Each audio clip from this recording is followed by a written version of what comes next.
खाकी को खुली चुनौती, सरेरा कत्ल कर फरार हुए 3 हत्यारे, खून से सनी समता कॉलोनी की सड़कें।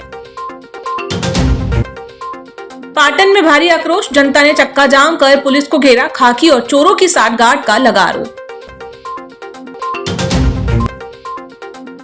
शिक्षा कार्यालय का बाबू 10,000 की रिश्वत लेते रंगे हाथ गिरफ्तार, लोकायुक्त की बड़ी कार्रवाई। जेजे को मिला नया नेतृत्व, संदीप जैन ने संभाला अध्यक्ष और प्रशांत केसरवानी ने उपाध्यक्ष का कार्यभार।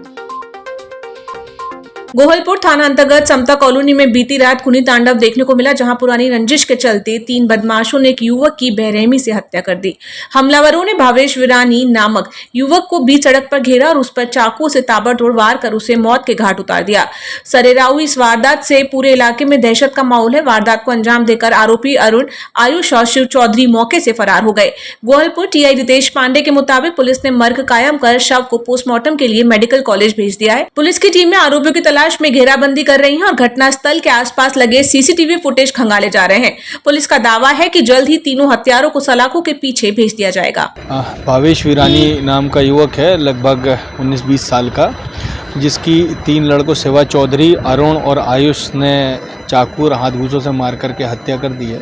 समता कॉलोनी का सारा घटनाक्रम है। परिजनों और चक्षुदर्शी साक्षियों की कथनों के आधार पर प्रथम सूचना पत्र दर्ज कर लिया गया है। आरोपियों की तलाश जारी है।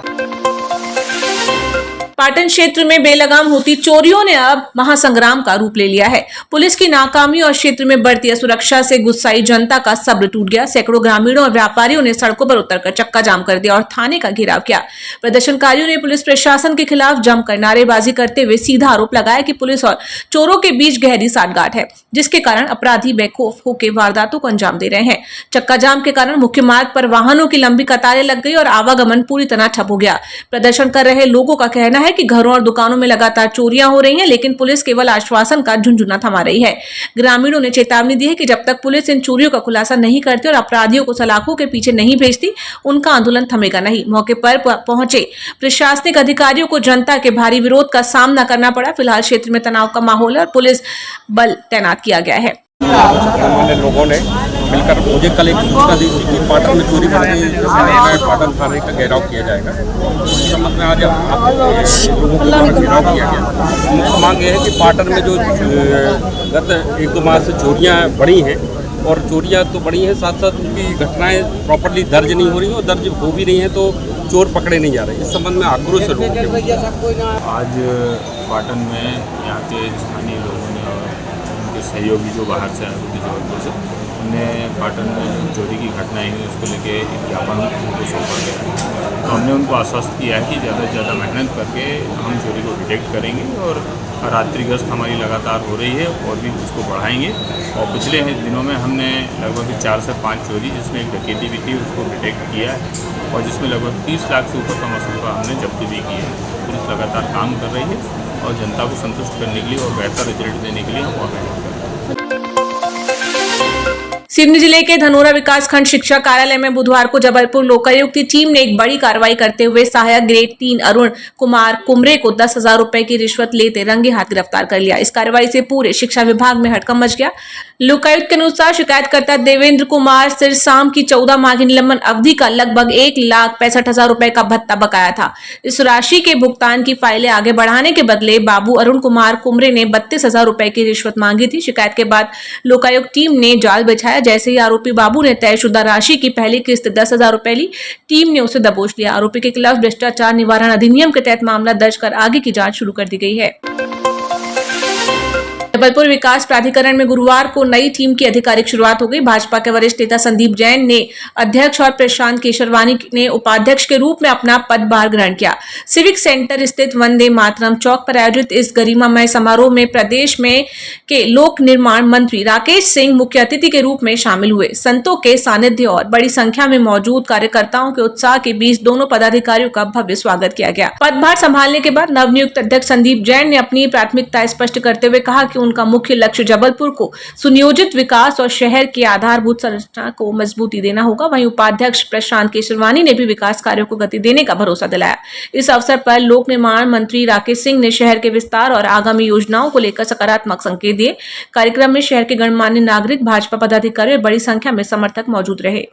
मैं मध्य प्रदेश के मुख्यमंत्री डॉक्टर मोहन यादव जी के प्रति और भारतीय जनता पार्टी के प्रदेश अध्यक्ष माननीय हेमंत खंडेलवाल जी के प्रति आभार प्रकट करता हूं। शीर्ष नेतृत्व के प्रति आभार प्रकट करता हूं कि जबलपुर विकास प्राधिकरण में वर्षों के बाद एक अध्यक्ष और उपाध्यक्ष की नियुक्ति उन्होंने की है।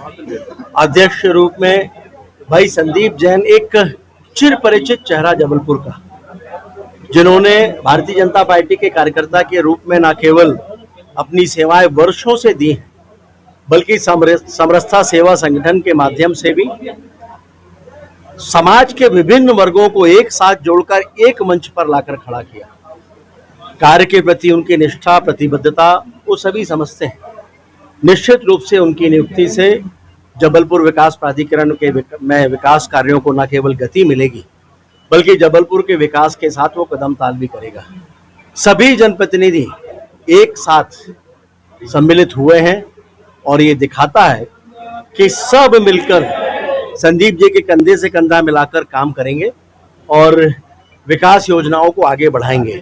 उपाध्यक्ष के रूप में हमारे भाई प्रशांत केशरवानी जी भी एक विनम्र कार्यकर्ता, 2 पीढ़ियों से काम करने वाले परिवार के कार्यकर्ता के रूप में उनकी नियुक्ति निश्चित रूप से भाई संदीप जी को भी बल प्रदान करेगी और जबलपुर विकास प्राधिकरण के विकास कार्यों में उनकी सहभागिता भी कार्यों को विस्तार देगी। हम सभी की ओर से उन दोनों को बहुत बहुत शुभकामनाएं, बहुत बहुत बधाई।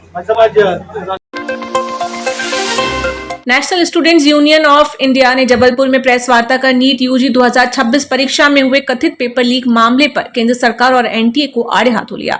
जिला अध्यक्ष सचिन रजक ने कहा कि बार बार होते पेपर लीक ने देश के 23 लाख छात्रों के आत्मविश्वास को तोड़ दिया। 2015 से लेकर 2026 तक लगातार सामने आ रहे परीक्षा घोटाले साबित करते हैं कि सरकार सुरक्षित परीक्षा तंत्र देने में पूरी तरह विफल रही है। सचिन रजक ने आरोप लगाया कि राजस्थान और महाराष्ट्र जैसे राज्यों में सक्रिय पेपर लीक नेटवर्क ने लाखों रुपए में प्रश्न पत्र बेचे हैं। उन्होंने एनटीए की निष्पक्षता पर सवाल उठाते हुए कहा कि केवल दिखावे के लिए छोटी कार्रवाई की जा रही है, जबकि मुख्य जिम्मेदार अधिकारियों को संरक्षण मिल रहा है। एनएसयूआई ने चेतावनी दी है कि यदि दोषियों पर कड़ी कार्रवाई और छात्रों को न्याय नहीं मिला तो संगठन पूरे देश में उग्र आंदोलन करेगा। आज भारतीय राष्ट्रीय छात्र संगठन ने पूरे देश भर में पत्रकार वार्ता करी है। नीट में जो पेपर लीक हुआ है, देश का सबसे बड़ा मुद्दा, ज्वलनशील मुद्दा बन चुका है। आज हर 24 लाख परिवार जो आज बहुत दुखी है, जो साल भर तैयारी करता है, आज उसका पेपर लीक हो गया और भविष्य पूरा देश इस पे चिंतित है। भारतीय राष्ट्रीय छात्र संगठन ने सरकार से निवेदन किया है कि एनटीए को तत्काल प्रभाव से भंग किया जाए, जो लगातार परीक्षा को लीक कर रहा है। केंद्रीय शिक्षा मंत्री धर्मेंद्र प्रधान जी का इस्तीफा हो, सुप्रीम कोर्ट की निगरानी में सीबीआई जांच हो, छात्रों को फ्री मानसिक स्वास्थ्य सहायता दी जाए, जो छात्र को निःशुल्क लीगल एड उपलब्ध कराया जाए। अगर सरकार हमारी मांगों को पूरा नहीं करती है तो आगामी दिनों पे हम पुतला दहन, मशाल जुलूस और विधानसभा और संसद का घेराव करेंगे, जिसको लेकर हमारे रूपरेखा बन रही है। आगामी दिनों पर प्रदेश अध्यक्ष जी का, राष्ट्र अध्यक्ष जी का भी जबलपुर नगर आगमन हो सकता है। इसको लेकर हमें नीट को लेकर विरोध प्रदर्शन करेंगे। शहर के बिलहरी क्षेत्र में आज एक दिल दहला देने वाला हादसा सामने आया, जहां एक तेज रफ्तार कार ने बाइक सवार युवक को जोरदार टक्कर मार दी। भिड़ंत इतनी भीषण थी कि युवक ने मौके पर ही दम तोड़ दिया। जानकारी के अनुसार मृतक युवक मूल रूप से बरेला क्षेत्र का निवासी था। प्रत्यक्षदर्शियों के मुताबिक कार की रफ्तार काफी तेज थी और टक्कर के बाद चालक वाहन लेकर मौके से रफूचक्कर हो गया। सूचना मिलते ही पुलिस ने घटनास्थल पर पहुंचकर शव को अपने कब्जे में ले लिया और पोस्टमार्टम के लिए मेडिकल कॉलेज भिजवा दिया। पुलिस अब आसपास लगे सीसीटीवी कैमरों के फुटेज खंगाल रही है ताकि फरार कार चालक की पहचान कर उसे गिरफ्तार किया जा सके। इस हादसे के बाद मृतक के परिजनों में मातम पसरा हुआ है।